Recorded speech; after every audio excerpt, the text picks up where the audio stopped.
Hello, citizens of the world. We are anonymous.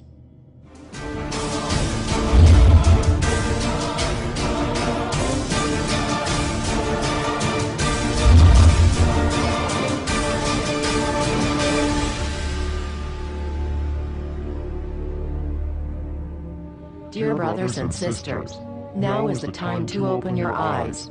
In a stunning move that has civil libertarians stuttering with disbelief, the U.S. Senate has just passed a bill that effectively ends the Bill of Rights in America. The National Defense Authorization Act is being called the most traitorous act ever witnessed in the Senate, and the language of the bill is cleverly designed to make you think it doesn't apply to Americans. But toward the end of the bill, it essentially says it can apply to Americans if we want it to. Bill summary and status.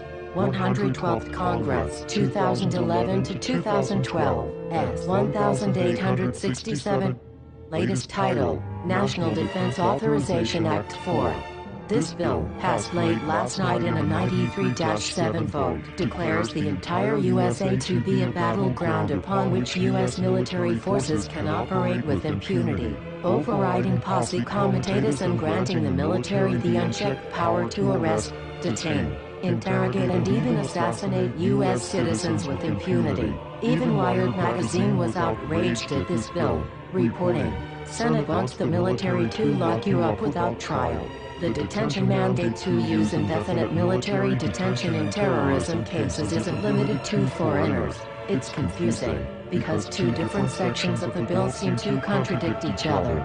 But in the judgment of the University of Texas Robert Chesney, a nonpartisan authority on military detention, U.S. citizens are included in the grant of detention authority. The passage of this law is nothing less than an outright declaration of war against the American people by the military-connected power elite. If this is signed into law, it will shred the remaining tenets of the Bill of Rights and unleash upon America a total military dictatorship, complete with secret arrests, secret prisons, unlawful interrogations, indefinite detainment without ever being charged with a crime, the torture of Americans and even the legitimate assassination of U.S. citizens right here on American soil. If you have not yet woken up to the reality of the police state we've been warning you about, I hope you realize we are fast running out of time. Once this becomes law, you have no rights whatsoever in America, no due process, no First Amendment speech rights, no right to remain silent,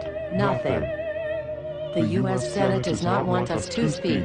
I suspect even now orders are being shouted into telephones and men with guns will soon be on their way. Why? Because while the truncheon may be used in lieu of conversation, words will always retain their power.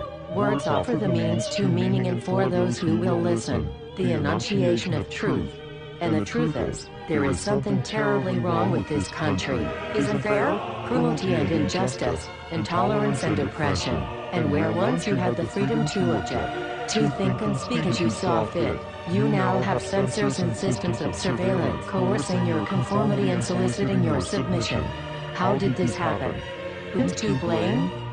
Well, certainly there are those who are more responsible than others, and they will be held accountable. But again, truth be told, if you're looking for the guilty, you need only look into a mirror. I know why you did it.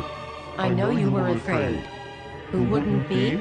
War, terror, disease. There were a myriad of problems which conspired to corrupt your reason and rob you of your common sense. Fear got the best of you, and in your panic, you turned to the now president in command, Barack Obama. He promised you order. He promised you peace. And all he demanded in return was your silent, obedient consent. More than 400 years ago, a great citizen wished to embed the 5th of November forever in our memory. His hope was to remind the world that fairness, justice, and freedom are more than words, they are perspectives. So if you've seen nothing, if the crimes of this government remain unknown to you, then I would suggest that you allow the 5th of November to pass unmarked.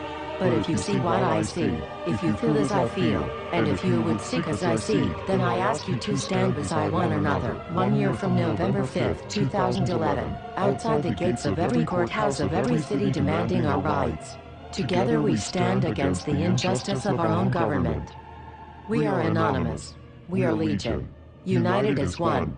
divided by 0. We do not forgive censorship.